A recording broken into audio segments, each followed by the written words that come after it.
If P is to Q is equal to 4:5, Q is to R is equal to 3:4, and R is to S is equal to 2:5.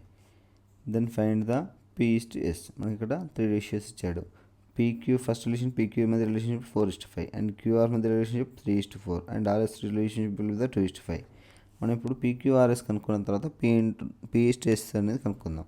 First ఈ రెండు రేషియోస్ని comparison చేసినప్పుడు Q అనేది common ఉంది కాబట్టి Q ఇక్కడ 3 ఉంది, ఇక్కడ 5 ఉంది. ఎల్సిఎం ఏమవుతుంది 15 అవుతుంది.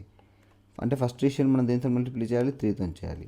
అప్పుడు 3 4 జా 12 అండ్ 3 5 జా 15 అండ్ నెక్స్ట్ ఇక్కడ 3 ఉంది కాబట్టి దేనితో మల్టిప్లై చేయాలి 5తో మల్టిప్లికేషన్ చేయాలంటే 5 3 జా 15 5 4 జా 20.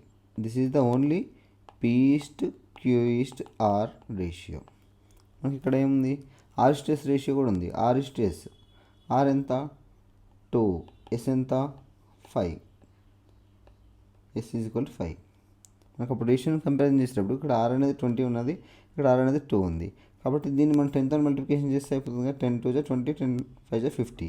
అప్పుడు టోటల్ వాల్యూస్ ఏమవుతాయి P is 12, Q is 15, R is 20, 10 20 జా 10 15, S is the 50. P value తెలుసు, Q రేషియో తెలుసు, R రేషియో తెలుసు, S రేషియో తెలుసు. మనకి ఆర్డినో క్వశ్చన్ ఏంటిది P is to S అన్నాడు. P Q R S.